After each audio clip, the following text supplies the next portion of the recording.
morning friends, I welcome you all to my YouTube channel The Scholars Academy.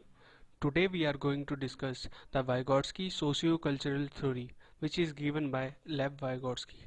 Lev Vygotsky was a Russian scientist and he believed that the society and culture of our environment plays an important role in the cognitive development of a child. मतलब जो एक बच्चे का जो mental development होता है उसमें society और कल्चर दोनों का रोल होता है बिसाइड्स उसकी कॉग्निटिव एबिलिटीज़ भी होती है इम्पोर्टेंट बट सोसाइटी और कल्चर दोनों का इम्पोर्टेंट रोल होता है। इनका जो मेन आइडिया था थ्योरी का वो ये था कि जो एक डेवलपमेंट होता है ना इंडिविजुअल का वो उसके आसपास के कल्चर, लैंग्वेज, लोकेशन और सोशल इंटरेक्शन से बहुत हद तक इफेक्ट होता है। इन चारों चीज़ों के बिना उसका डेवलपमेंट अच्छे से हो ही नहीं पाएगा, ये मानना था वाइगोट्स्की का।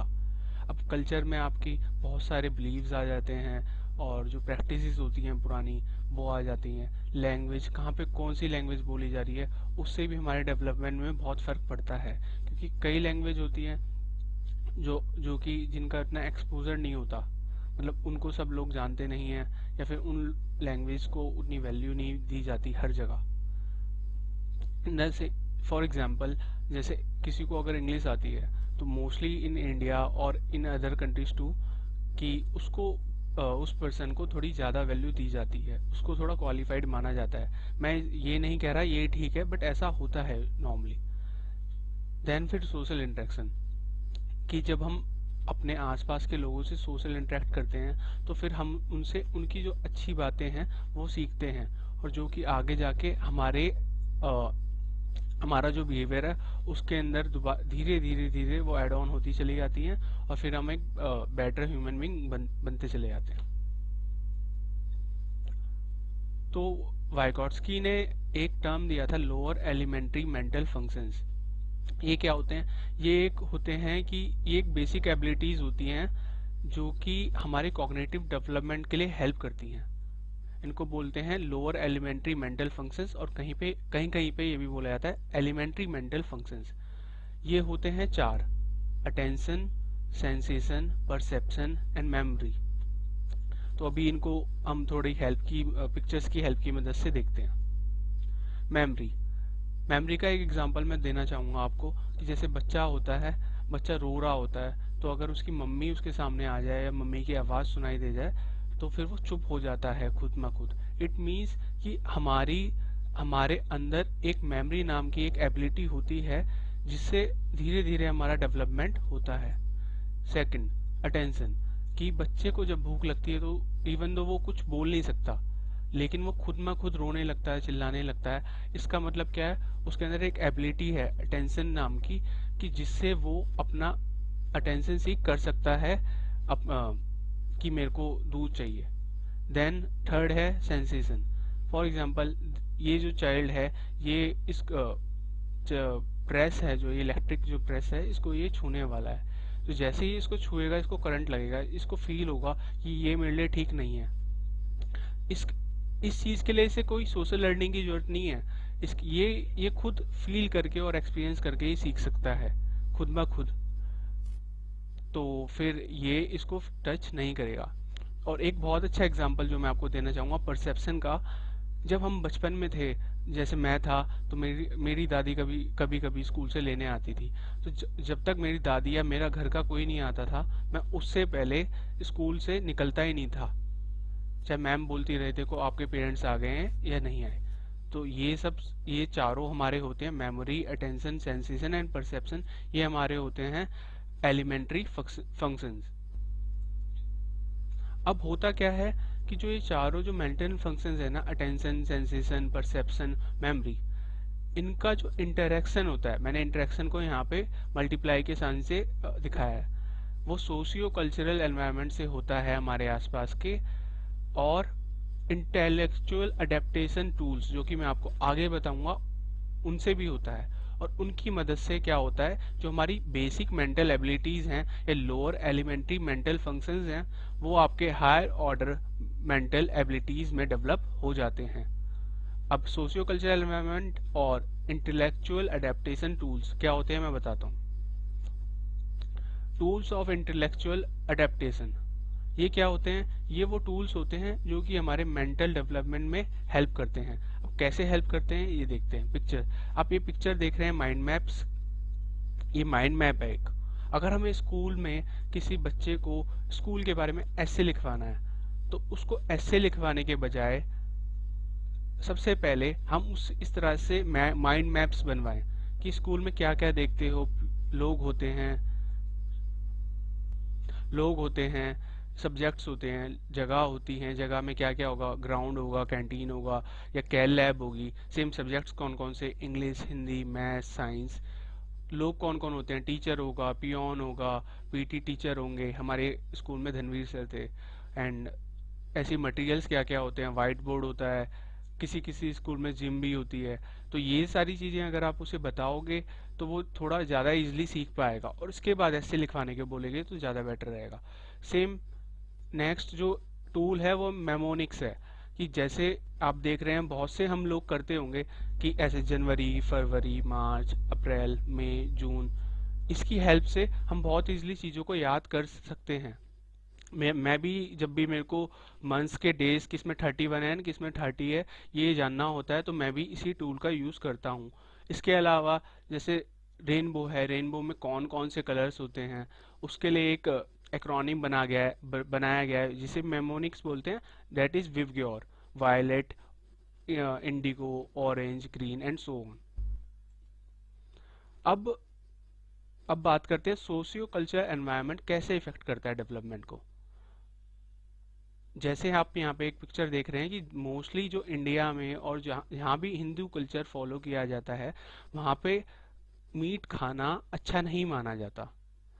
ऐसा माना जाता है कि मीट से बहुत दिक्कतें होती हैं, और स्पेशली अगर काऊ मीट है तो फिर वो तो बिल्कुल ही प्रोहिबिटेड है। In the same way India में जो कास्ट सिस्टम है बहुत ज़्यादा है, अलग अलग कास्ट है, इवन मैरिजेस में भी कास्ट सिस्टम बहुत फॉलो किया जाता है। तो जहाँ जो लोग यहाँ पे पले बड़े होंगे ना, उन वो कास्ट सिस्टम में बहुत बिलीव करेंगे, वो अपने पेरेंट्स के अकॉर्डिंग चीज़ें करेंगे, वो दूसरी कास्ट में कुछ ऐसा वैसा नहीं करेंगे। इन द सेम वे जो यहाँ पे ऐसे ही पले बड़े लोग होंगे वो मीट को नहीं खाएंगे, स्पेशली काऊ मीट को नहीं खाएंगे। लेकिन अगर जो कोई वेस्टर्न कल्चर में पला बड़ा है उसके लिए काऊ मीट हो या पॉक हो या कोई भी मीट हो वो सब सेम ही है, वो सिर्फ एक सोर्स ऑफ फूड है, ना कि एक बिलीफ है या कोई स्पिरिचुअल कोई थिंग नहीं है। अब एक वाइगॉट्स्की ने एक टर्म कह सकते हैं, सेंटेंस बोल सकते हैं, दिया था, सोशल लर्निंग प्रीसीड्स डेवलपमेंट। इसका मतलब क्या है कि सोशल लर्निंग जो है हमारी वो डेवलपमेंट से पहले होती है। फॉर एग्जांपल दो सोसाइटीज़ हैं, एक सोसाइटी में लड़की को, औरतों को, वुमेन को सिर्फ ये सोचा जाता है कि सिर्फ वो घर का काम कर सकती हैं या फिर माँ बाप की सेवा कर सकती हैं, बच्चा पाल सकती हैं, या घर का जो कहते हैं चूल्हा चौका कर सकती हैं। और एक सोसाइटी है जहाँ पे लड़कियों को पढ़ाया जाता है, उन्हें इक्वल इम्पोर्टेंस दी जाती है, उनको घर से बाहर भी जाने दिया जाता है, बात बात पे उनके फ़ोन चेक नहीं किए जाते। तो जो ये जो दोनों सोसाइटीज़ हैं, जो बच्चा इसमें डेवलप होगा उसका डेवलपमेंट अलग वे में होगा, और जो जो बच्चा जो बच्चा इस सोसाइटी में डेवलप होगा उसका मेंटल डेवलपमेंट एक होगा, उसका मेंटल डेवलपमेंट पॉजिटिव होगा वुमेन के टुवर्ड्स। वाइगॉट्स्की का मानना था कि मेक बिलीव प्ले जो है वो हमारे चाइल्ड डेवलपमेंट में बहुत ही इंपॉर्टेंट रोल अदा करता है। मेक बिलीव प्ले कुछ नहीं होता, ये बेसिकली ये होता है कि हम किसी और को देख के उसके जैसा बनने का ट्राई करते हैं। जैसे यहाँ पे एक बच्चा इस बच्ची को मतलब इसको डायग्नोस कर रहा है, सोच रहा है मैं डॉक्टर हूँ, यहाँ पे पुलिस बना हुआ है। और ये जो भी मेक बिलीव प्ले है ये किस चीज़ पे डिपेंड करता है कि बच्चे क्या बनना चाहेंगे। जिस सोसाइटी में जिस चीज़ की वैल्यू होगी, इज्जत होगी, जिसको अच्छा मानते होंगे वो बनना चाहेंगे। जैसे हमारी सोसाइटी में डॉक्टर्स की वैल्यू है, टीचर्स की वैल्यू है, तो बच्चे टीचर्स और डॉक्टर्स बनना प्रेफर करेंगे।